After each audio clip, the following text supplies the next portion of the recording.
गीता अध्याय 15 के श्लोक 16-17 में 3 प्रभु बताए हैं। ये 3 प्रभु कौन हैं? किस प्रभु की शरण में जाने के पश्चात जन्म और मरण समाप्त हो सकता है? 3 प्रभुओं में सबसे उत्तम परमात्मा कौन है? कैसा है? उसका क्या नाम है? इन सभी गूढ़ रहस्यों को जानने के लिए अवश्य सुनिए जगत गुरु तत्वदर्शी संत रामपाल जी महाराज के अमृत वचन। सत साहिब दर्शकों, मनुष्य के पास सब कुछ है। उसके पास पैसा भी है, उसके पास गाड़ी भी है और रहने के लिए अच्छा घर भी है। लेकिन दर्शकों, इतना सब कुछ होने के बावजूद भी सभी मनुष्य मानसिक रूप से पीड़ित हैं। वह अशांत है और इसी अशांति को मिटाने के लिए वह दरवाजे खटखटाता है धर्म गुरुओं के। दर्शकों, ऐसी ही कहानी है महाराष्ट्र के रहने वाले संजय मदन जी की। संजय जी शुरू से ही पारंपरिक भक्ति साधना किया करते थे और सभी देवी देवताओं की पूजा किया करते थे। और जब इतनी भक्ति साधना करने के बावजूद इन्हें मानसिक शांति नहीं मिली तो इन्होंने शरण ली राधा स्वामी पंथ की। लेकिन अफसोस दर्शकों, वहां से भी इन्हें कोई राहत नहीं मिली। लेकिन आज संजय जी का कहना है कि मैंने जब से संत रामपाल जी महाराज की शरण ग्रहण की है, तभी से मेरा जीवन पूर्ण रूप से बदल गया है। मुझे सच्चा सद्गुरु और पूर्ण शांति मिल गई है। दर्शकों, आखिर संजय जी ऐसा क्यों कह रहे हैं? आखिर संजय जी ने राधा स्वामी पंथ को छोड़कर संत रामपाल जी महाराज की शरण क्यों ग्रहण करी? आइए सुनते हैं संजय मदन जी की कहानी उन्हीं की जुबानी। जी नमस्कार। नमस्कार जी। क्या नाम है सर आपका? मेरा नाम संजय मदन भांदुर्गे। संजय जी, कहाँ से आए हैं आप? मैं जिला वाशिम महाराष्ट्र से आया हूँ जी। सर, क्या काम करते हैं आप? मैं पेशे से प्रोफेसर यानी शिक्षक हूँ। सर, संत रामपाल जी महाराज की शरण में आने से पहले आप क्या भक्ति साधनाएं करते थे? पहले हम वही पारंपरिक साधनाएं जो रहती है ब्रह्मा विष्णु और महेश, इनकी भक्ति हम करते थे। जैसा कि हमारे कुल देवता शिव जी थे, तो उसकी वजह से हम सावन में जो भी पूजाएं होती है आमतौर पर वो हम करते थे। ऐसे ही मैं धारगढ़ यानी अकोला में एक तीर्थ क्षेत्र है जो जंगल में, घने जंगल में, वहाँ हम जाते थे और वो तीसरे सोमवार को खुलता था, तो रात भर चलते थे जंगलों में और वहाँ जाके दर्शन करते थे। और इसी को हम अपना मोक्ष यानी यही भक्ति साधना सही समझते थे और यही भक्ति करते थे। बाद में हमारे इधर शेगांव में श्री गजानन संत गजानन महाराज करके एक देवस्थान है, उनकी भी पूजा करते थे। हर गुरुवार को वहाँ जाना, शेगांव जाना और दर्शन करना, मत्था टेकना, यह सब पूजाएं हम पारंपरिक करते थे। जब नवरात्र आता था तो 9 दिन हम दुर्गा जी की भक्ति करते थे। जब गणेश जी यानी गणपति महाराष्ट्र में जो बहुत बड़ा त्यौहार रहता है, तो गणपति बिठाते थे, उसकी भी हम पूजा और साधना करते थे जी। सर, जो भी आपने पारंपरिक पूजाएं की हैं, क्या इनके अलावा भी आपने कोई गुरु बनाया? जी हाँ, तो मेरा पहले से ही ये जो देवी देवता है उनके इसमें मन नहीं लगता था। मुझे ये पाखंड यानी कर्मकांड मुझे अच्छा नहीं लगता था। मुझे लगता था, क्योंकि मैं जब देखता था कि जब देवी देवताओं के लिए जाते हैं जगत लोग, भगत लोग, तो वहाँ धक्का बुक्की करते थे, कोई पैसे दे के आगे लाइन में लग के दर्शन ले लेता था। तो मुझे पहले से ये चीज़ें कुछ मतलब रास नहीं आती थी, तो इसलिए मेरा उसमें मन नहीं था। तो ऐसे ही जब मैं एक स्कूल में प्राइवेट जॉब पहले करता था, तो वहाँ एक हमारे कलीग्स थे, तो उन्होंने मुझे राधा स्वामी पंथ के बारे में बताया। तो हालांकि मुझे उसमें कुछ मतलब ये नहीं था, लेकिन फिर भी उसमें कोई कर्मकांड नहीं, ये सुनकर मुझे अच्छा लगा और मैंने सोचा कि मैं भी क्यों ना देख लूँ उसमें क्या है। उनके बार बार कहने पर मैं वहाँ जाने लगा। फिर सत्संग सुनी, कैसेट्स के ऊपर वो सत्संग आते थे, तो और सत्संग करता वहाँ बैठकर बुक रीडर पढ़कर सुनाते थे, तो वो बानियाँ, वो सत्संग, और मुझे अच्छा लगा वहाँ का डिसिप्लिन। तो फिर मैंने भी ब्यास अमृतसर में राधा स्वामी सत्संग ब्यास, जहाँ वहाँ मुख्य उनका हेडक्वार्टर है, वहाँ जाकर नाम दीक्षा ली मैंने और मेरे पत्नी ने, दोनों ने भी। और इस तरह मैं राधा स्वामी पंथ में वहाँ करीब 3 साल तक रहा। वहाँ भी सेवा की, साधना की। वाशिम ज़िले में हमारे महात्मा गांधी स्कूल में वो जो सत्संग होता था हर संडे को, रविवार को, तो वहाँ पर 9 बजे हम वो कैसेट लगाना, वहाँ पे सेवा करना, आजू बाजू जो खेड़े हैं वहाँ पर शनिवार को ही जाना और वहाँ की संगत को बुलाना, और ये सब करते थे और सेवा करते थे। सर देखिए, एक बात बताइए, आप बचपन से ही देवी देवताओं की पूजाएं कर रहे थे और आपने गुरु भी बना रखा था, तो फिर आपने संत रामपाल जी महाराज जी से नाम दीक्षा क्यों ली?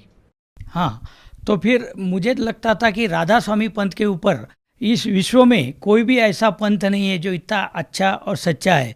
लेकिन ये मेरा भ्रम तब टूटा जब एक हमारे रिलेटिव्स है, उन्होंने संत रामपाल जी महाराज से नाम दीक्षा ली थी। तो उन्होंने मुझे बताया कि एक टीवी पर चैनल पर एक सत्संग आता है एक गुरुजी का, और वो राधा स्वामी पंथ ही नहीं बल्कि विश्व के जितने भी संत हैं उनको चैलेंज करके बोलते हैं कि तुम्हारे पास सत साधना नहीं है, मोक्ष हो नहीं सकता। तो बंदी चोर, ये सुनकर सर जी, ये सुनकर मेरे दिल को बहुत ठेस लगी। मैंने बोला ऐसा कौन सा संत है जो इतने बड़े पंथ को नाम रखता है? तो मेरा जो अहंकार था वो आड़े आ गया, और मैं शिक्षक था वो भी। तो मैं वो सत्संग देखने लगा कि इसमें क्या है, ऐसा क्या ये कह रहे हैं जिसकी वजह से इतने बड़े राधा स्वामी पंथ को ये गलत बता रहे हैं, ये कैसे हो सकता है? तो फिर मैंने जब उनके सत्संग सुने एक दो बार, तो भगतमती से मैंने चर्चा की कि ये संत तो अपने पंथ को गलत बताते। तो उन्होंने बोला इनके सत्संग मत देखो क्योंकि ये गुरु निंदा करते हैं और गुरु निंदा सुनना पाप होता है। तो फिर भी मैं छुप छुप के, पता नहीं मुझे वो खोज थी कि क्यों ये ऐसा कह रहे। सर, आपको कौन सी ऐसी बात ने सबसे ज़्यादा प्रभावित किया कि जिसको सुनकर के आपने संत रामपाल जी महाराज जी से नाम दीक्षा ले ली? हाँ, तो उस दिन जब मैंने एक बार सत्संग लगाया दूसरे दिन, तो उसमें उन्होंने डायरेक्ट घट रामायण वो पुस्तक किताब खोली जिसकी मैं प्रैक्टिस करता था, क्योंकि मुझे बुक रीडर की सेवा करने को अच्छा लग रहा था और मैं करना चाहता था। लेकिन पता नहीं क्यों मैं बार बार 2 बार फेल हो गया था। तो मुझे लगता था कि मैं टीचर होके ऐसा क्या मुझ में ये गलतियाँ निकाल रहे हैं, क्योंकि वो कैसेट पुणे में भेजते थे, मुंबई भेजते थे और बाद में सिलेक्ट होके आती थी और फिर बाद में आपको वो सेवा मिलती थी। तो वही किताब संत रामपाल जी महाराज ने खोली और घट रामायण में बताया, 5 नाम काल के जानो, छठका नाम गुप्ती राखा। ये जब मैंने देखा सुना तो मुझे झटका लगा, और उन्होंने नाम भी बता दिए जो नाम हम कभी किसी को नहीं बताते थे, जो राधा स्वामी में दिए जाते हैं। तो वो नाम सुनकर संत रामपाल जी महाराज ने बताया कि ये तो काल के नाम है, और वो नाम जो है सार नाम, सतनाम, वो गुप्त है और उसी से मोक्ष होना है। फिर मुझे वो झटका लगा और मुझे ये तड़प बनी कि एक बार मैं जरूर जाऊं और देख लूं कि सच में ये कैसी साधना है, कैसी भक्ति है। सर, संत रामपाल जी महाराज के ज्ञान से आप काफ़ी प्रभावित हुए, तो हम ये जानना चाहेंगे कि फिर आपने नाम दीक्षा कब ली संत रामपाल जी महाराज से? तब मैंने 18 जून 2013 यानी कबीर जयंती के दिन हम वहाँ गए देखने के लिए। तो वहाँ जाने के बाद जब मैंने वहाँ के वो नियम पढ़े तो मुझे लगा कि ये नियम देखकर तो कोई विश्व का कोई भी आदमी शायद ही ये भक्ति कर पाएगा, ये तो बहुत कठिन नियम है। सर, अगर नियम की बात करें तो हम आपसे ये जानना चाहेंगे कि संत रामपाल जी महाराज के क्या क्या नियम थे? नियम तो सिंपल थे। नियम ऐसे थे कि जैसे दारू, मांस, तंबाकू, बीड़ी, सिगरेट नहीं पीना है, अन्य देवी देवताओं की पूजा नहीं करनी है, क्योंकि गीता जी में बताया है, हे अर्जुन तू सर्व प्रकार से सर्व देवी देवताओं की, ये 33 करोड़ देवी देवताओं की भक्ति मुझको अर्पण कर, मैं तुझे सर्व पापों से मुक्त कर दूंगा। और उस तत्वदर्शी संत की तलाश कर, और उसकी तलाश करने के बाद ही तुझे परम शांति, सनातन धाम यानी सतलोक मोक्ष की प्राप्त होगी। तो फिर ये तो बाद में पता चला, तो मुझे लगा ये सब हम नहीं कर पाएंगे। बाद में उसमें दहेज लेना नहीं, दहेज देना नहीं, और ये रिश्वत लेना नहीं। तो ये बहुत अच्छे नियम थे, लेकिन मुझे वो इम्पॉसिबल लग रहे थे, क्योंकि आज समाज में सब तरफ वही है, उसके सिवा तो कुछ होता नहीं। सर देखिए, आपने संत रामपाल जी महाराज के नियमों को समझा, संत रामपाल जी महाराज के ज्ञान को समझा। इससे पहले आप राधा स्वामी पंथ में जुड़े हुए थे, तो सर हम आपसे ये जानना चाहेंगे कि ऐसे वो कौन से लाभ थे जो आपको राधा स्वामी पंथ में या अन्य पूजाओं को करने से नहीं मिले, और संत रामपाल जी महाराज जी से नाम दीक्षा लेने के बाद आपको वो लाभ मिले? जी हाँ सर जी, हमको लाभ ये हुए कि तब से हमको एक परम शांति का अनुभव होने लगा, और सुकून मिला, शांति मिली, मोक्ष मार्ग मिला, सही शास्त्र अनुकूल साधना मिली।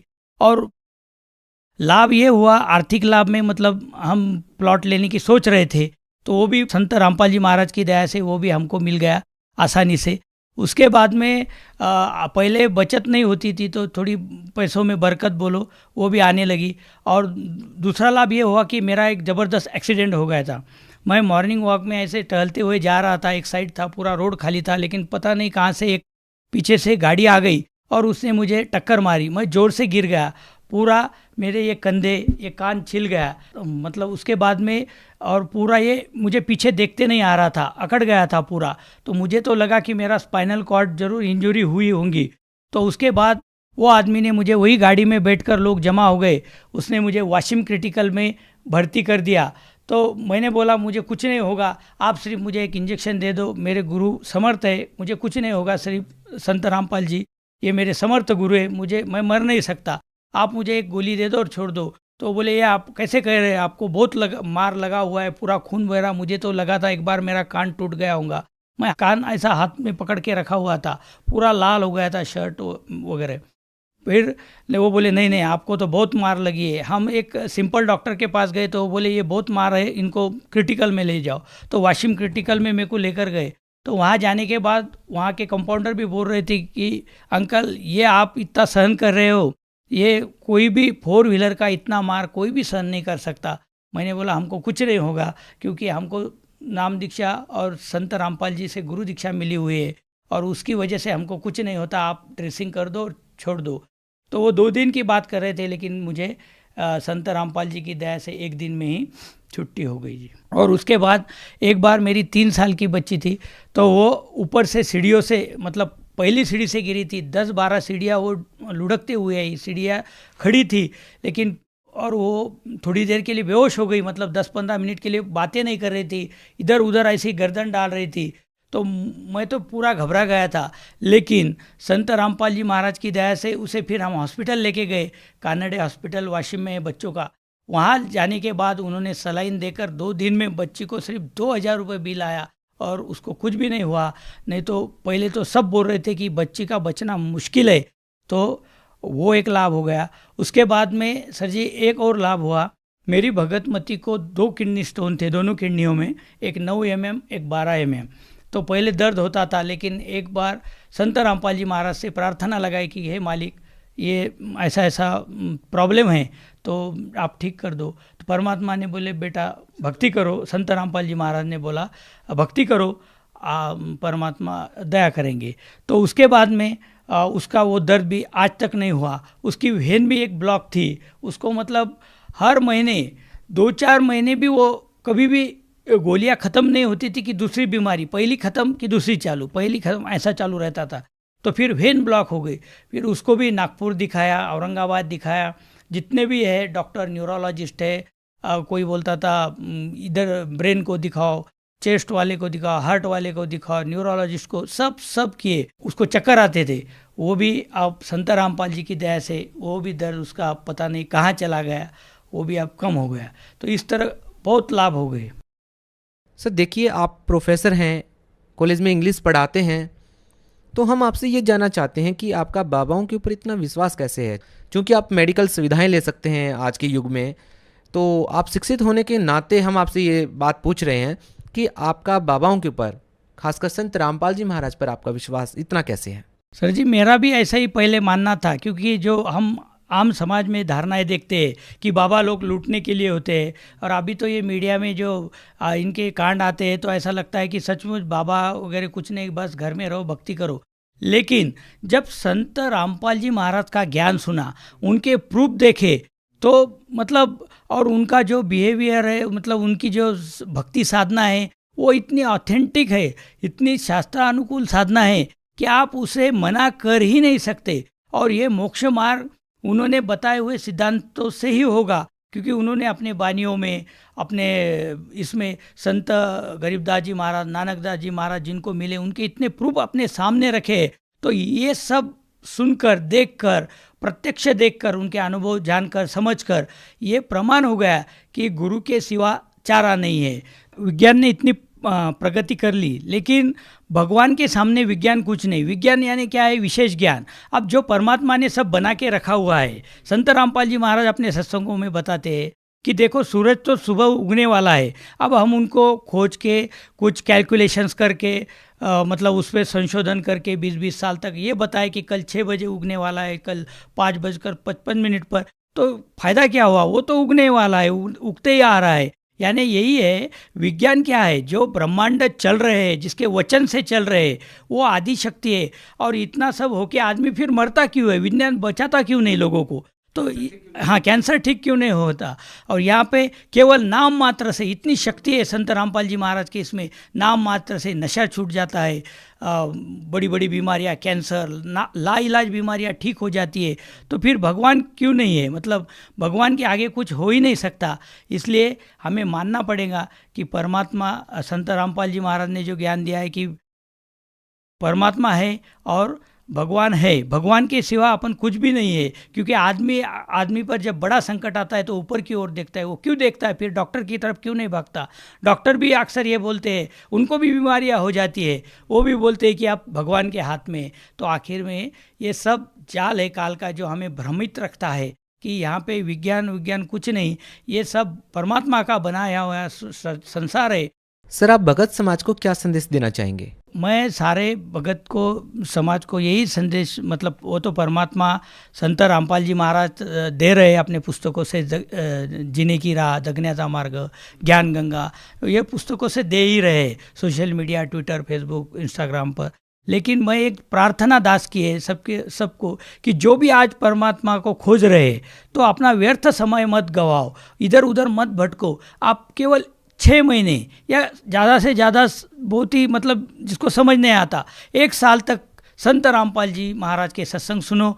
आपको सारी सृष्टि रचना, सारा आध्यात्मिक ज्ञान हो जाएगा। ये संसार कैसे बना है, क्या बना है, ये मालूम होगा। और शास्त्र अनुकूल साधना कैसे की जाती है, इसका सही ज्ञान होगा। और इसी से मोक्ष है, अन्य किसी चीज़ से मोक्ष नहीं है। सर, अगर आज के दिन कोई संत रामपाल जी महाराज से जुड़ना चाहता है, और आपकी तरह, जैसे आपको संत रामपाल जी महाराज से नाम दीक्षा लेने के बाद लाभ मिले हैं, अगर कोई व्यक्ति संत रामपाल जी महाराज से जुड़ना चाहे तो कैसे जुड़ सकता है? अभी टीवी चैनलों पर जो भी सत्संग आते हैं, या ज्ञान गंगा किताब भी आपको मिलती है SMS द्वारा फ्री में, तो उसके नीचे जो नंबर है, आप फ्लैश होते हैं, दिखते हैं, उस पर आप कॉल करो। तो हर जिले में नामदान सेंटर संत रामपाल जी महाराज ने सब पर दया करके बनाए हुए हैं। आप वहाँ जाकर निःशुल्क नाम दीक्षा प्राप्त करके और चलते फिरते भक्ति कर सकते हो। कोई कर्मकांड नहीं, कुछ नहीं, सिर्फ नाम जपना है। और इस जन्म मरण के दीर्घ रोग से अपने को छूटने का यही एकमात्र पर्याय संत रामपाल जी महाराज ने बताया है, जो आपको सहज ही प्राप्त हो सकता है। उस नंबर पर कांटेक्ट कीजिए और जल्दी से संत रामपाल जी महाराज की शरण में आ जाइए। आपको सर्व लाभ होंगे, आर्थिक, शारीरिक और मौक्षिक भी होगा। बहुत बहुत धन्यवाद। नमस्कार जी। दर्शकों, अभी आपने सुने संत रामपाल जी महाराज से दीक्षा प्राप्त करके सुखी हुए भक्त के अनुभव। अब देखिए जगत गुरु तत्वदर्शी संत रामपाल जी महाराज के मंगल प्रवचन। हो गया स्पष्ट। छोटे छोटे बीज वाले गेहूं, चने, बाजरा, ज्वार, हैं, ये सारे काजू, किस्मत, सेब, संतरे, ये फल और मेवा, कहते ओनली ये है तेरा खाना है। इसमें कितने मांस खाने का। अपने आत्माओं आगे देखो, थोड़ा सा ध्यान से पढ़ेंगे इसको, आगे देखो। अब ये इनके भोजन का हो गया। आगे परमात्मा ने अन्य प्राणियों को भी मांस का आदेश नहीं दिया, शेर वगैरह को भी। ये भी पहले इनके ऐसे पंजे दे रखे हैं, जैसे समुद्र में भी इतना गजब का घास उगता है। पहले मछली और जितने भी जीव जंतु थे उस घास को खाते थे, वो इतना टेस्टी होता था। और शेर भी इतने पंजे उनको ये दांत दिए हैं। पेड़ों के अंदर इतना गजब का कई ऐसे पेड़ होते हैं जिनमें से दूध सा निकलता है, और ये शेर उसने पाड़ के और उसमें दूध पिया करते सारे। फिर धीरे धीरे इनकी वृत्ति बदल गई, वो पेड़ खत्म हो गए, फिर ये पशु पक्षियां खाने लगे। ऐसे ही मनुष्य मांस नहीं खाते थे, और धीरे धीरे आग लग गई मांस बिना की। तो शायद ही कोई अक्षेत्र अछूता रहा हो। तो इस प्रकार ये सारी बात न्यों बिगड़ी है बगैर ज्ञान के। और फिर से हम संभलेंगे, बुराई छूट जाएगी। देखिएगा यहाँ क्या कहा है, 5 पृष्ठ पर 30 नंबर पढ़ रहे, 29 तक हमने पढ़ लिया। और जितने पृथ्वी के पशु और आकाश के पक्षी और पृथ्वी पर रेंगने वाले जंतु हैं, जिनमें जीवन के प्राण हैं, उन सब के खाने के लिए मैंने सब हरे हरे छोटे पेड़ दिए, और वैसा ही हो गया। सांझ हुई और भोर हुआ, इस प्रकार ये 6वां दिन हो गया। यानी कि जितने भी पशु हैं, पक्षी हैं और जल के जीव हैं, सबके लिए छोटे छोटे हरे पेड़ दिए, आपको पौधे दिए और पेड़ दिए, ये और कुछ नहीं खाना। आगे देखो, ये 6वां दिन हो गया। अब 7वां दिन परमेश्वर ने यूं, 6वां दिन हो गया, अब 7वां दिन, यूं आकाश और पृथ्वी और उसकी सेना का, सारी सेना का बनाना समाप्त हो गया। और परमेश्वर ने अपना काम जिसे वह करता था 7वां दिन समाप्त किया और उसने अपने किए हुए सारे काम से 7वें दिन विश्राम किया। और परमेश्वर ने 7वें दिन को आशीष दी और पवित्र ठहराया, क्योंकि उसमें उसने सृष्टि की रचना के अपने सारे काम से विश्राम लिया। अब यहां क्या है कि 7 दिन में इस पवित्र बाइबल के अनुसार उस परम अक्षर ब्रह्म ने सारी सृष्टि रच के और इस काल को दे दी। फिर इस काल ने बागडोर संभाल ली। इसके बाद ये परमात्मा तो रच के इन्हीं के अनुसार ये चला गया, बैठ गया तख्त पर जा विराजा। अब पहले पवित्र, अब आपको पवित्र कुरान शरीफ दिखाते हैं। अब इन कुरान शरीफ के पढ़ने वाले पवित्र मुसलमान धर्म के इन अनुयायी मुसलमानों से पूछ लो भगवान कैसा है। अल्लाह तो बेचून है। बेचून माने निराकार, उसका कोई आकार नहीं। और इनकी पवित्र कुरान शरीफ क्या कह रहा है इसमें देखिएगा। ये देखिएगा पवित्र कुरान शरीफ, इसके विषय में कहा है कि ये तो इनकी वह अरबी भाषा, जाकिल किताबुला रैब जय सला फीही जय, यह वह इलामी किताब है जिसमें कोई संदेह की गुंजाइश नहीं। मुसलमान भाइयों के लिए ये फाइनल है कि इस कुरान शरीफ में जो लिखा है इसमें हमने कोई संदेह नहीं। देखो ये क्या है फिर कुरान शरीफ, मुतरजम बरहिस्से सानुवाद सटीपन शास्त्रीय अरबी पद्धति और नागरी लिपि में रूपांतरकार हैं नंद कुमार अवस्थी, शेरवानी संस्करण। ये कहां से छपी है?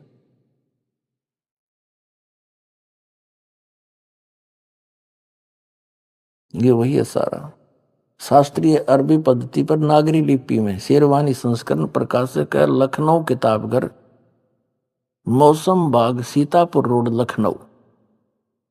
अब हम इसके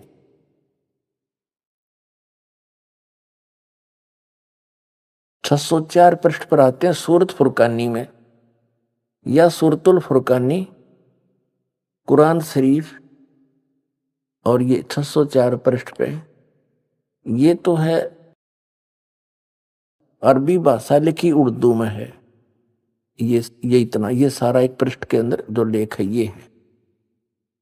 और इसी को फिर इस नागरी लिपि में एजिटित अरबी भाषा नागरी लिपि में लिखी है। और फिर उन्होंने कमाल कर रखा है, इसका फिर अनुवाद भी हिंदी में कर रखा है। ये देखिएगा, ये लास्ट में इसमें 52 नंबर आयत है सूरत फुरकानी की। तो इसमें क्या लिखा है? फला तुतियल काफिरन व जाहिदम बिही जिहादन कबीरन। अब इसका अर्थ क्या करा इन्होंने, यहां देखिएगा। अब कुरान शरीफ का ज्ञान देने वाला अल्लाह, जैसे श्रीमद् भगवत गीता का ज्ञान देने वाला ब्रह्म काल और ये कुरान शरीफ का ज्ञान देने वाला दोनों एक हैं।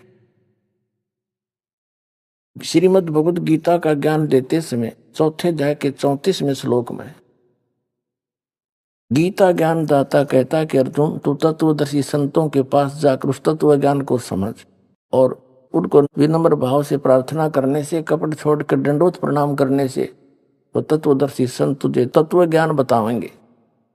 फिर क्या बताता है कि अर्जुन मेरी शरण में रहना है तो तेरी भी मृत्यु मेरी भी मृत्यु, जन्म मृत्यु समाप्त नहीं हो सकती। 18वें अध्याय के 62वें श्लोक में कहा कि तू सर्वभाव से उस परमेश्वर की शरण में जा, उसकी कृपा से तू परम शांति को, सनातन परम धाम को प्राप्त होगा। यानी गीता ज्ञान दाता से अन्य है कोई सुप्रीम गॉड, वो समर्थ परमात्मा। ऐसी कुरान शरीफ का जो ज्ञान दे रहा है वो ब्रह्म है, वही है।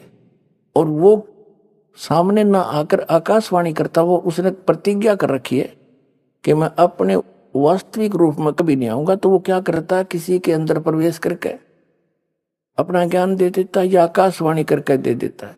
ऐसे ही ये कुरान शरीफ का ज्ञान हजरत मोहम्मद जी को प्राप्त हुआ, किसी फरिश्ते के द्वारा उस काल ने भेजा, या उसके अंदर कोई फरिश्ता अंदर प्रवेश करके बोले, चादर ओढ़ कर लेट जाता था, अंदर से आवाज आती थी, लिखने वाला लिखता रहता था।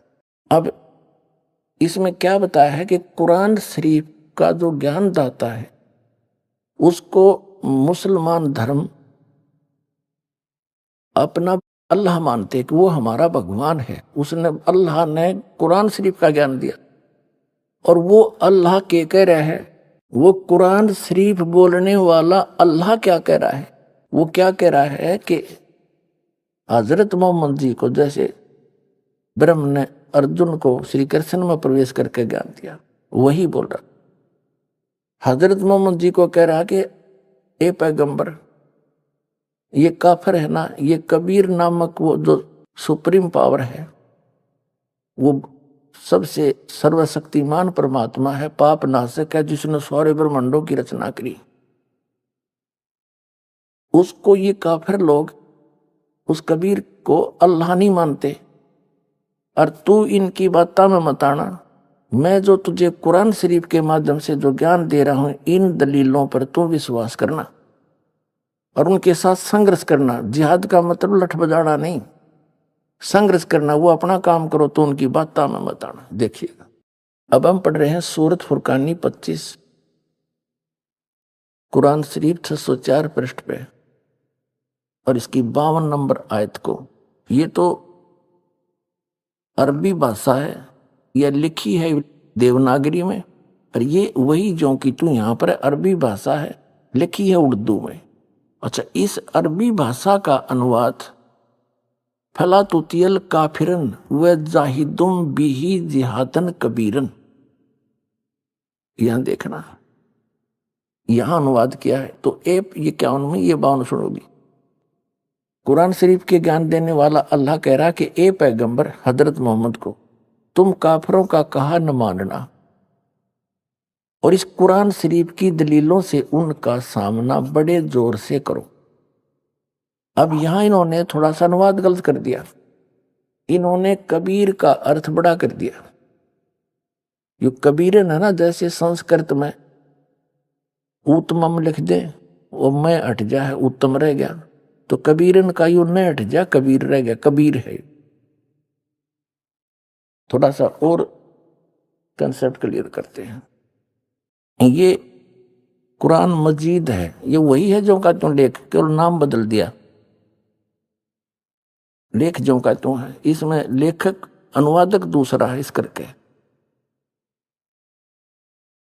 वो अरबी मतन, और इसका है प्रकाशक है ऑफिस बुक डिपो, 422 मटिया में जामा मस्जिद, दिल्ली 6।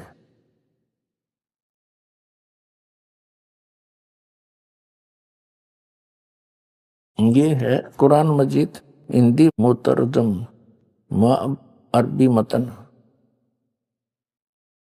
तर्जुमा यानी अनुवाद मौलाना फतेह मोहम्मद खान साहिब जालंधरी, तसही मौलाना अब्दुल मजीद सरवर साहिब, प्रकाशक है Farid book depot private limited, नई दिल्ली। अब हम इसमें एक तो ये दिखाते हैं आपको, इनका ये पृष्ठ नंबर 6 पे थोड़ी सी झलक दिखाते हैं आपको। यह कुरान शरीफ का ये मुकदमा नामक कोई अध्याय है, कुरान मजीद के उतरने और संग्रह व संकलन के हालात।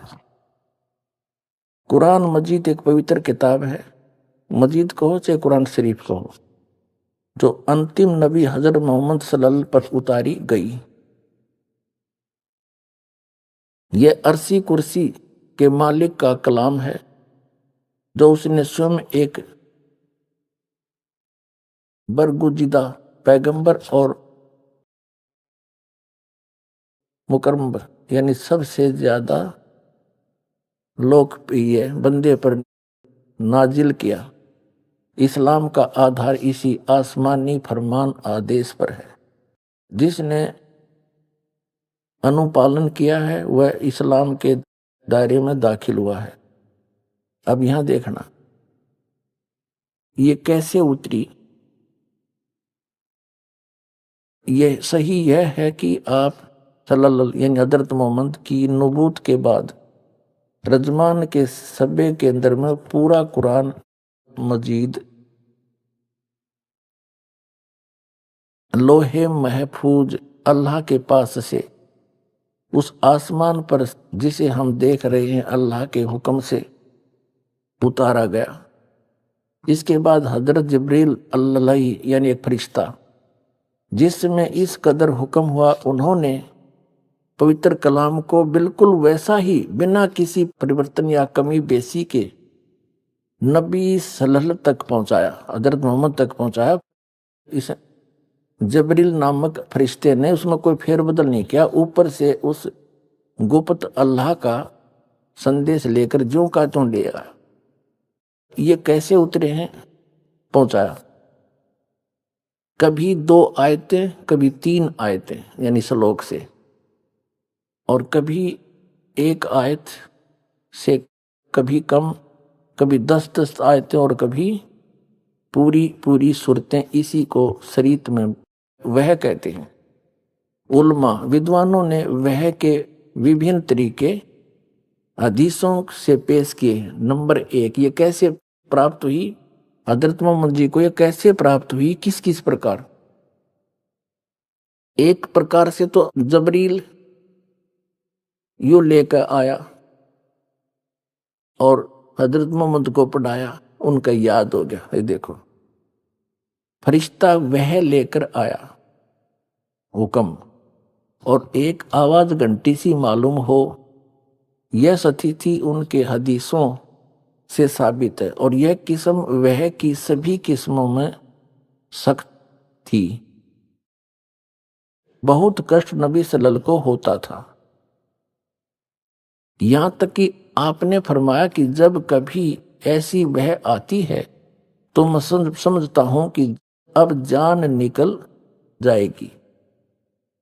एक टाइप तो ये है कि वो फरिश्ता आके वो ज्ञान देता है, और दूसरा उनके अंदर प्रवेश हो करके और वो चद्दर ओढ़ लेते हैं, फिर वो बोलते हैं। देखो दूसरे टाइप की, फरिश्ता दिल में कोई बात डाल दे। तीसरी, फरिश्ता आदमी के रूप में आकर बात करे। यह किस्म बहुत आसान थी और इसमें कष्ट न होता था। चौथा, अल्लाह ताला जागते में नबी सल्लल्लाहु यानी हजरत मोहम्मद के से कलाम फरमाए, आकाशवाणी करे। जैसा कि सबे मेराज की रात में 5वां अल्लाह ताला सपने के हालत में यानी जैसे सपना सा करके कलाम फरमाए हुक्म। यह किस्म सही हदीसों से साबित है। 6 नंबर है, फरिश्ता सपने की हालत में आकर कलाम करे, मगर अंतिम 2 किस्म के कुरान मजीद खाली हैं। पूरा कुरान जागने की स्थिति में नाजिल हुआ। अगरचे कुछ उलमा ने सूरह कौसर को आखिर में किस्म से माना है, लेकिन ये अपने को बता रहे हैं उसके प्रूव करने के लिए इसको रद्द कर दिया है। तो इस प्रकार जिसको ये मुसलमान भाई अपना अल्लाह मानते हैं, उसने अपना संदेश और अध्यात्म ज्ञान ये मानते हैं कि उसने इस तरह से हजरत मोहम्मद तक भेजा, और यूं सारा का सारा ज्ञान कुरान शरीफ का, कुरान मजीद को जय शरीफ है गया, इनके अल्लाह का दिया है। उसमें बीच में फरिश्ते ने कुछ मिलावट नहीं करी। ये आपने पढ़ ली। अब देखिएगा अब हम आगे इस कुरान मजीद के सूरत फुरकानी 25, कुरान मजीद 576 पृष्ठ पे, ये जो का तो वही एज इट इज जेडुटो कॉपी, और ये नीचे 52 नंबर आयत है।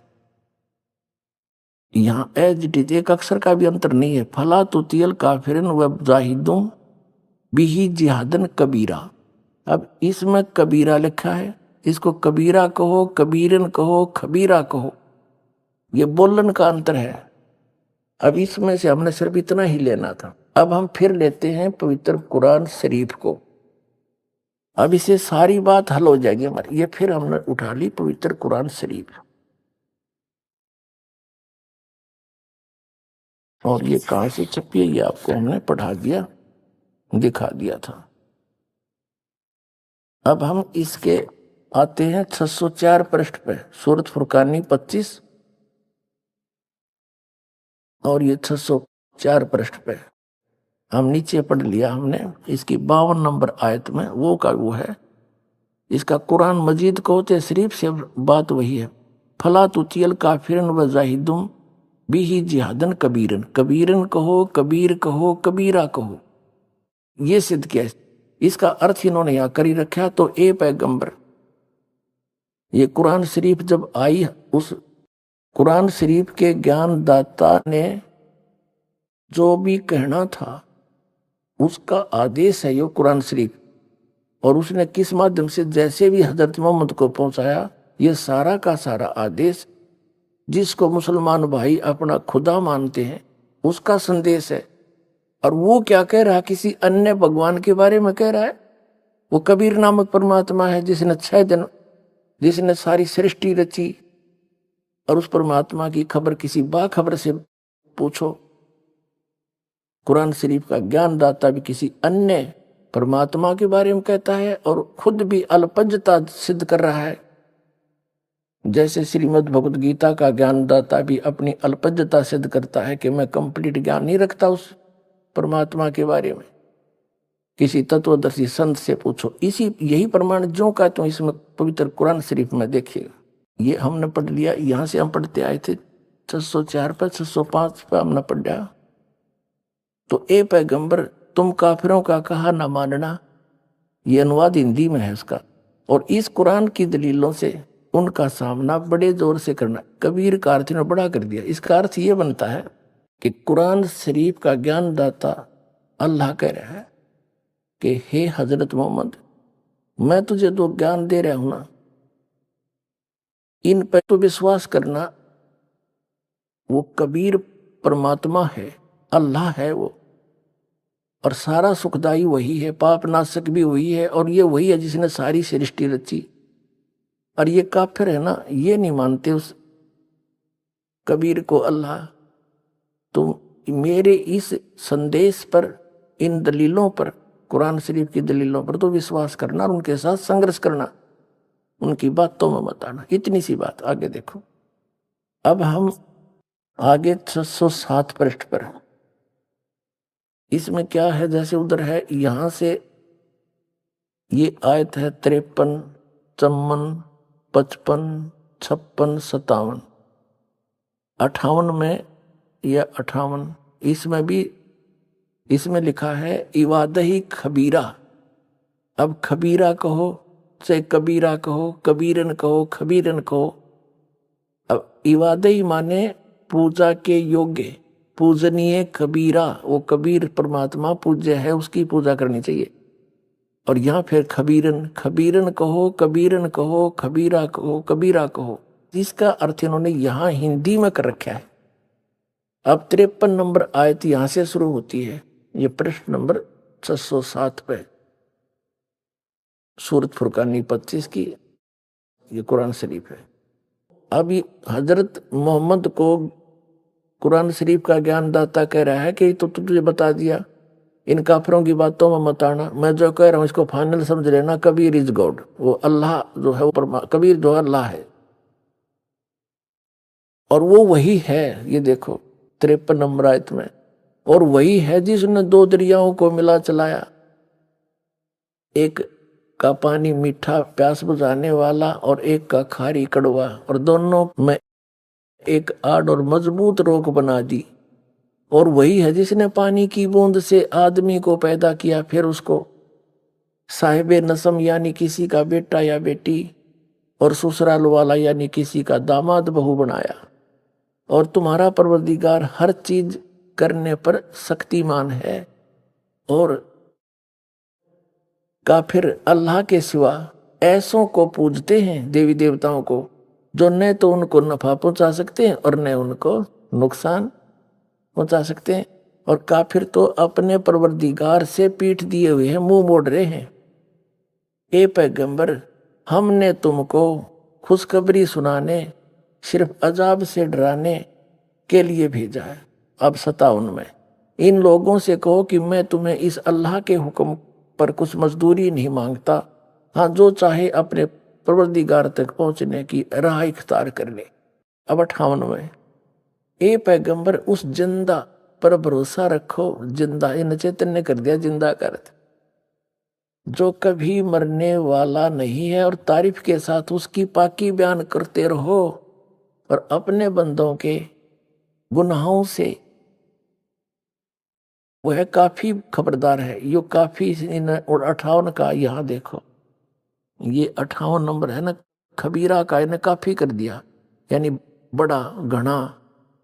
और ये लिख रहा था वो कबीर पूजा के योग्य है और अपने बंदों के सब गुनाहों को, पापों का नाश कर देता, वो सब जानता है। 58वां उस जिंदा पर। अब जिंदा कबीर साहब कहते हैं कि हम मोहम्मद जी को मिले थे, क्योंकि अच्छी आत्माओं को मिलते हैं। जैसे आदरणीय धर्मदास साहिब जी को मिले, आदरणीय मलुकदास साहिब जी को मिले, आदरणीय दादू साहिब जी को, आदरणीय नानक साहिब जी को, आदरणीय गरीबदास साहिब जी गांव छुड़ानी जिला दद्दर वाले को, आदरणीय गीसा दास साहिब जी गांव खेखड़ा जिला मेरठ उत्तर प्रदेश वाले को, और आदरणीय हजरत मोहम्मद जी को मिले। तो कबीर साहब कहते हम मोहम्मद को मिले और हम मोहम्मद को वहां ले गए सतलोक में। इच्छा रूपी वहां नहीं रहे हो, क्योंकि यहाँ इनके बहुत से अनुयायी हो गए थे काफी संख्या में, और वहां नहीं रहे हो। उल्ट मोहम्मद मैल पठाया, हमने वापस छोड़ दिया।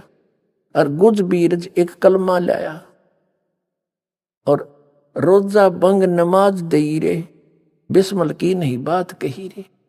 नबी मोहम्मद नमस्कार है, राम रसूल कहाया, 1,80,000 को सौगंध जिन नहीं करद चलाया।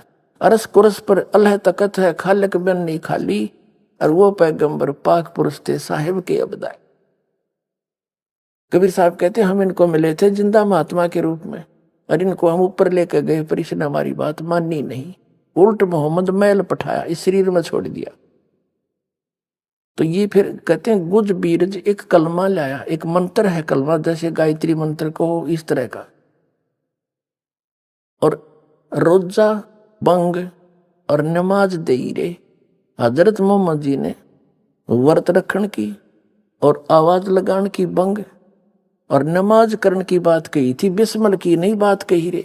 उन्होंने ये बकरे मारने की बात नहीं की, क्योंकि अरस कुर्स पर अल्लाह तकत है, अल्लाह का तकत है ऊपर। अरस के कुर्स पर आखिरी आसमान के आखिरी सतर पर सतलोक रहता परमात्मा। अरस कुर्स पर अल्लाह तकत है, खालिक बिन नहीं खाली। और ये पैगंबर तो पाक पुरुष थे, ये तो पवित्र आत्मा थी, साहिब के अब्दाली यानी परमात्मा के ये कृपा पात्र थे। ये ऐसा काम करे, मांस खाते ये ज्ञान होकर के, ये तुमने अपने जाड़ के स्वाद में बात बिगाड़ रखी है। कहते हैं नबी मोहम्मद नमस्कार है, वो तो एक आदरणीय महापुरुष थे, राम रसूल कहाया, भगवान का वो पैगंबर कहलाया। और 1,80,000 को सौगंध जिन नहीं कर चलाया। हजरत मोहम्मद जी के कुल 1,80,000 अनुयायी बने थे। उन्होंने किसी कोई मांस नहीं खाता था, यहाँ तक कि ब्याज भी नहीं लेते थे आपस में किसी से, भरी मदद किया करते थे। तो जो आदमी इतना दयालु हो कि ब्याज की पीड़ा भी नहीं देनी, क्या वो मांस खाने की सलाह देगा? तो कहते हैं नबी मोहम्मद नमस्कार है, राम रसूल कहाया, 1,80,000 को सौगंध। कहते सौगंध है उन महापुरुषों की, उन्होंने जिन नहीं कर्ज चलाया, उन्होंने तुम्हारी तरह बकरे नहीं काटे। तो यहाँ वही है कि इसमें प्रमाण तो वही है कि अब कुरान शरीफ का ज्ञानदाता कह रहा है कि तुझे जो जिंदा महात्मा के रूप में मिल रहा था वो कबीर अल्लाह है, और वो सब दुखों का दूर कर सकता है, सब पाप काट सकता है, वो वास्तव में अविनाशी है, उसको कोई मार नहीं सकता। देखिए अब हम फिर पढ़ रहे हैं कुरान शरीफ का सूरत फुरकानी 25, ये अनुवाद है, और यहाँ है ये कुरान शरीफ सूरत फुरकानी 25 का आयत नंबर 58 हम पढ़ रहे हैं। ए पैगंबर, उस जिंदा पर, इन्होंने अनुवाद कर दिया, ये नहीं पढ़ना, उस जिंदा पर जो जिंदा महात्मा के रूप में तुझे मिले थे पर भरोसा रखो, जो कभी मरने वाला नहीं है, वो वास्तव में विनाशी है, और तारीफ के साथ उसकी पाकी बयान करते रहो। यानी कुरान शरीफ के ज्ञानदाता से अन्य कोई और समर्थ शक्ति है जिसकी इस तरफ संकेत कर रहा है कुरान शरीफ का ज्ञानदाता। पुण्यात्मा ये समझ लेना, बस इसमें इतना समझना है। तारीफ के साथ उसकी पाकी यानी पवित्रता की बयान माने महिमा करते रहो, वर्णन करते रहो, और अपने बंदों के गुनाहों से वह जो कबीर लिखना था, वह कबीर खबरदार है, खूब जानता है, थारे दुखों को खूब दूर कर देगा, वो बालक नहीं है, उसकी महिमा करो, उसका गुणगान करते रहो। आगे देखो 58 पढ़ दी, अब 59 में, अब 59 नंबर हम पढ़ेंगे, 58 पूरी होगी। जिसने आसमानों और जमीन और जो कुछ उनके बीच में है सबको 6 दिन में पैदा किया, जैसा पवित्र बाइबल में लिखा है। फिर तख्त पर जा विराजा, वह अल्लाह बड़ा। अब इन्होंने यहां गड़बड़ कर दी, ये देखो 59 नंबर आयत है, ये है खबीरन भी ही खबीरन, अरमानो, अरमान माने दयालु, और वो कबीर, इन्होंने इसका अर्थ बड़ा कर दिया, वो अल्लाह बड़ा, यहाँ लिखना था वो अल्लाह कबीर है। 59वां पढ़ रहे, जिसने आसमानों और जमीन और जो कुछ उनके बीच में है सबको 6 दिन में पैदा किया, पवित्र बाइबल वाला व्याख्यान है जो का। तो फिर तख्त पर जा विराजा, वह अल्लाह कबीर, ये लिखना था, दयालु है, रहमान है। तो उसकी खबर, उस कबीर नामक अल्लाह की जानकारी किसी बाखबर यानी तत्वदर्शी संत इल्म वाले से पूछ देखो। इन दोनों पवित्र सदग्रंथों ने रल मिलकर क्या सिद्ध कर दिया कि परमात्मा मनुष्य दृश्य है। पवित्र बाइबल में कहा है कि भगवान ने अपने रूप जैसे ही मनुष्यों को नर नारी करके उत्पन्न किया, और 6 दिन में सृष्टि रची, 7वें दिन विश्राम किया। तो कुरान शरीफ ने यह सिद्ध कर दिया, उसका नाम बता दिया कि वो अल्लाह कबीर है, जिसने 6 दिन में सृष्टि रची और 7वें दिन तख्त पर जा बैठा। अभी आपने सुने संत रामपाल जी महाराज के मंगल प्रवचन। आइए अब सुनते हैं संत रामपाल जी महाराज से नाम दीक्षा लेकर सतभक्ति करके अद्भुत लाभ प्राप्त करने वाले अनुयायी के विचार। दर्शकों, क्या एक साधारण इंसान की जिंदगी में ऐसा चमत्कार हो सकता है जिससे उसके हर दुख और हर पीड़ा मिट जाए? जी हां, ऐसा ही कुछ हुआ है मध्य प्रदेश के रहने वाले मनीराम पटेल जी के साथ। मनीराम जी शुरू से ही पारंपरिक भक्ति साधना किया करते थे, लेकिन फिर भी उनके परिवार में अनेकों समस्याएं थीं। इनकी बहन एक बीमारी से जूझ रही थी जो ठीक होने का नाम ही नहीं ले रही थी। मनीराम जी का पूरा परिवार आर्थिक तंगी का भी शिकार था। लेकिन दर्शकों, आज मनीराम जी का कहना है कि जब से मैंने संत रामपाल जी महाराज की शरण ग्रहण की है, तभी से मेरा जीवन पूर्ण रूप से बदल गया है। आज मैं और मेरा परिवार पूर्ण रूप से स्वस्थ हैं। मुझे संत रामपाल जी महाराज के रूप में पूर्ण परमात्मा मिल गए हैं। दर्शकों, आइए जानते हैं कि मनीराम जी ऐसा क्यों कह रहे हैं। आखिर संत रामपाल जी महाराज ने मनीराम जी के साथ कौन से चमत्कार कर दिए? आइए सुनते हैं मनीराम पटेल जी की कहानी उन्हीं की जुबानी। सर नमस्कार। नमस्कार। सर क्या नाम है आपका? मनीराम पटेल, ग्राम भोगावा, तहसील पुनासा, जिला खंडवा, मध्य प्रदेश का निवासी हूँ। संत रामपाल जी महाराज से नाम दीक्षा कब लिया आपने? संत रामपाल जी महाराज से नाम दीक्षा 20/3/2013 को ली। सर संत रामपाल जी महाराज की शरण में आने से पहले आप क्या भक्ति करते थे? संत रामपाल जी महाराज की शरण में आने के पहले मैं साधु संतों में खूब जाता था। मेरे गांव के पास नर्मदा जी है, मेरी खेती बाड़ी से लगी हुई। नर्मदा जी हैं, वहाँ एक साधु जी का स्थान था। मैं बाबा किशनदास फक्कड़दास जी से जुड़ा और उनने मेरे को ओम नमः शिवाय का जाप दिया और साधु संतों में जाया आया करता था और गणेश राम श्री कृष्ण सबकी भक्ति करता था। सर, जब आप सभी देव देवताओं की पूजा कर ही रहे थे तो फिर आप संत रामपाल जी महाराज की शरण में क्यों आए? वो ऐसा आना पड़ा, मेरी बहना काफ़ी बीमार रहा करती थी, तो मेरे गांव का एक व्यक्ति सतलोक आश्रम गया और वहाँ से ज्ञान गंगा की पुस्तक लाया। वो ज्ञान गंगा की पुस्तक उसने हमारे घर परिवार में दी।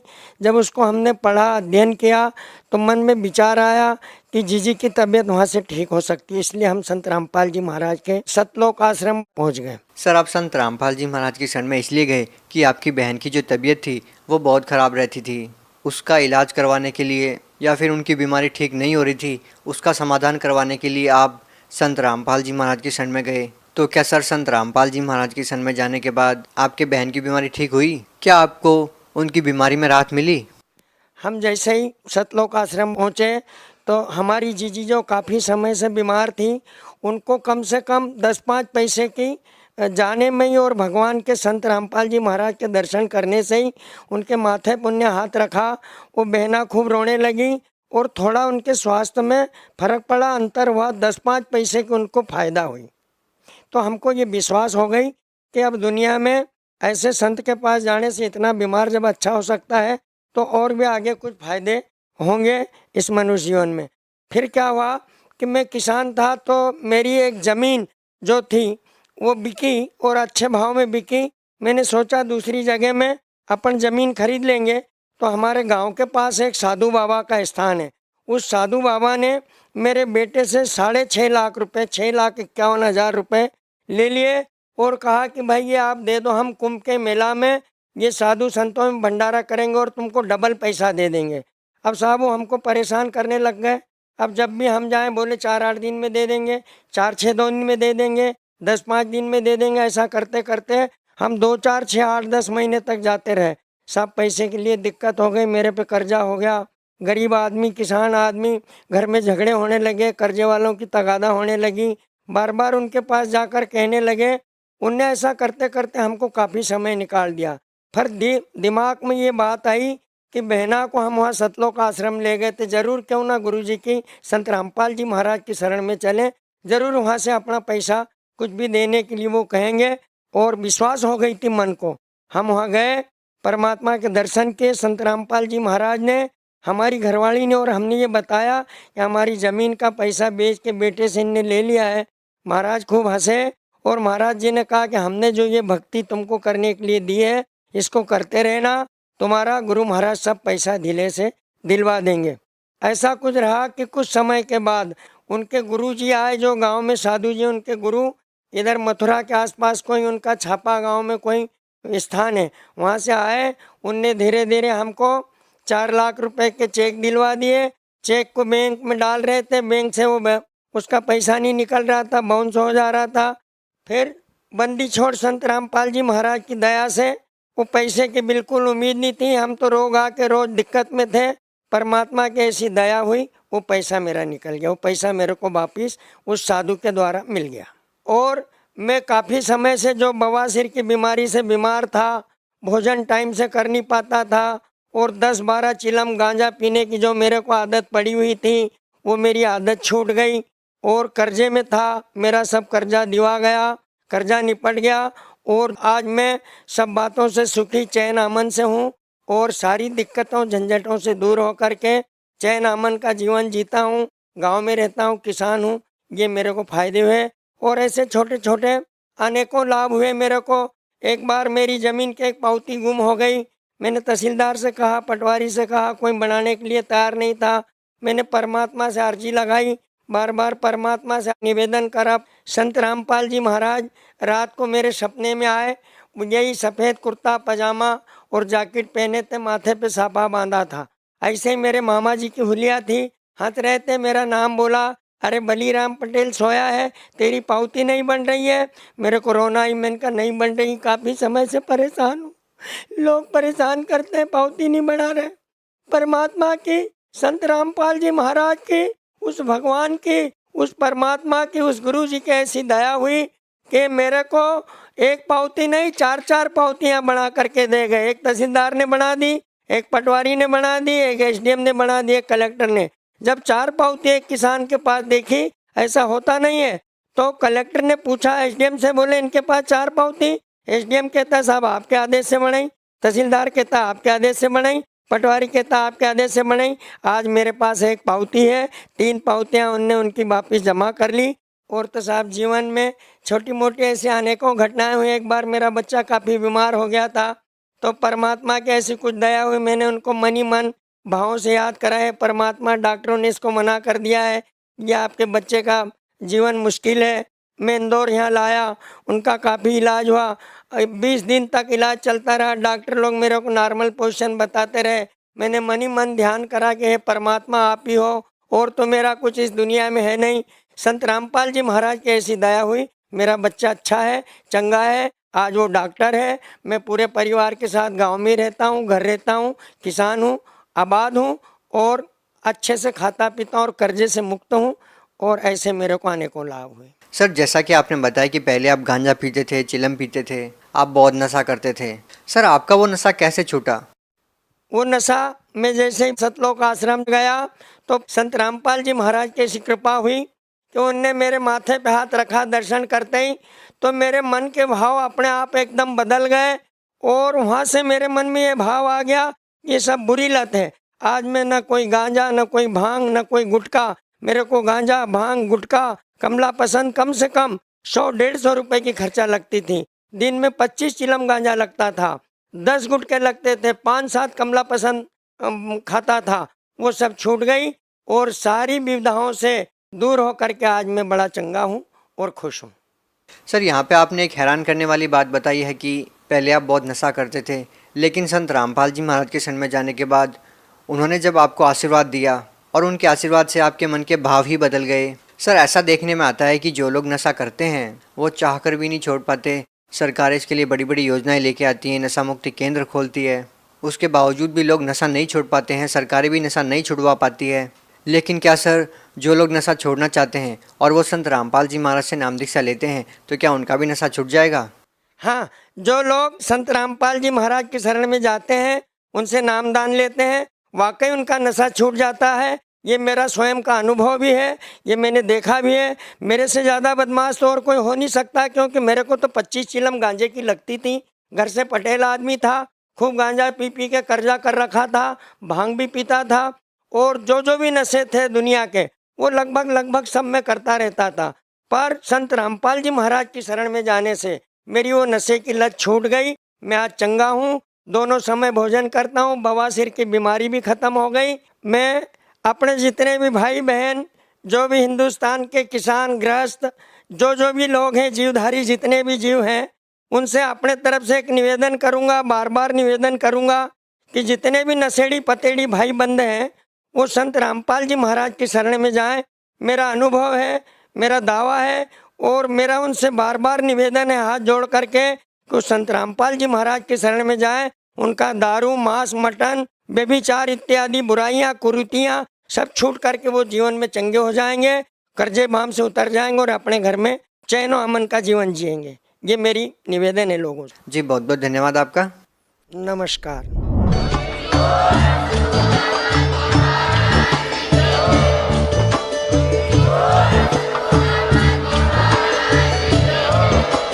आप सुन रहे थे जगत गुरु तत्वदर्शी संत रामपाल जी महाराज जी के मंगल प्रवचन। अधिक जानकारी के लिए विजिट कीजिए हमारी वेबसाइट www.jagatgururampalji.org। संत रामपाल जी महाराज जी के शुभ आशीर्वाद से पूरे विश्व भर में 500 से भी ज्यादा नाम दीक्षा केंद्र हैं, जिन पर संत रामपाल जी महाराज जी द्वारा ऑनलाइन निशुल्क नाम दीक्षा दी जा रही है। अपने नजदीकी नाम दीक्षा केंद्र का पता करने के लिए संपर्क करें 8222880541।